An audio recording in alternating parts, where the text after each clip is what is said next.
لو قاعد بيتكلم وبيسخر قوي من المذيعه، ويقول لها ده انت ممكن تكوني وانت بتقوري الكوسه الكلام ده، وانت تطلعي تتكلمي اي حاجه ممكن تتكلمي فيها ايه مثلا وانت قاعده مع اصحابك بتقوري الكوسه. ما تخليكم محترمين في انتوا بقيتوا قلات الادب كده. انا عارف والله الضغط اللي احنا عاملينه على فكره ده اثره برضه. وانت قاعده مع اصحابك بتقوري الكوسه. شفتي ده سفر اشعياء اتكتب في القرن 15. ما انت برضه ممكن وانت مثلا قاعد جنب القرابني مثلا وهو لا مؤاخذه بيخبز القربانه، تقول له مثلا ده سفر اشعياء كتبه واحد، تخيل في القرن الثامن ولا السابع. شفت انت الموضوع ده؟ عارف انت ممكن وانت بتاعد وهو قاعد اي نعم المفروض الراجل بيقرا مزامير، بس عادي انت ممكن ما تقراهاش عادي جدا، ممكن تشغلوها جنبكم وخلاص وترجوا تقول له شوف النهارده وانا باكل الواد بشربه الهه راحت نقطه واقعه. على فكره انا والله شفت ده، نقطه واقعه على بقه، فراحت الام راحت عامله كده ولحستها. ينفع الكلام ده وانت قاعد بتتساير كده وقاعد بالقرابني واقف وانتوا واقفين قدام الفرن اللي بتخبزوا فيه لا مؤاخذه الاله عندكم يعني، صح ولا ايه يا فندم؟ برضو ممكن يبقى فيه سهريه كده حلوه يعني. الرب يباركك. اهلا بيك يا فندم، والله انت شرفتنا النهارده، شرفتنا قوي بصراحه. حضرتك مطالبه انك تقولوا لنا مين الباحثين، اسم الباحث او المجموعه او اي ورقه بحثيه بتقول انت لقيتيها في الارض او لقيتيها وانت ماشيه كده بتقول انا لقيت حاجه بتقول ان سفر اشعياء اتكتب في القرن ال 15. طيب ولو في يا فندم اوراق بحثيه بتقول ان سفر اشعياء كتبوا اكتر من 3، ده حلو بالنسبه لك ولا هتسيبك منه؟ ولا انت ده ما عندكش رد عليه؟ فهمنا برضه عشان يبقى في الصوره معاك. الرب يبارك حضرتك يا فندم تطلعي في شاشات تلفزيون، عندك في بلد فيها تنوع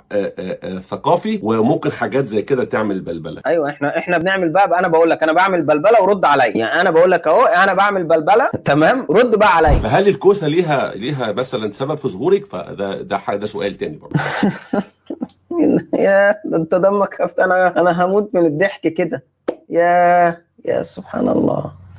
يا هل الكوسه ليها سبب في ظهورك؟ يا دمك عسل. ايه يا عم انتوا فين المحبه اللي كانت عندكم زمان قبل ما نظهر؟ فين يعني؟ عايزين شويه محبه الله يبارك لك. وانت قاعده مع اصحابك بتقوري الكوسه. والله يا فندم تقور كوسه وتاكلها احسن ما تخبز عيش وتعبده. مش كده ولا ايه يا فندم؟ اهلا بيك يا فندم.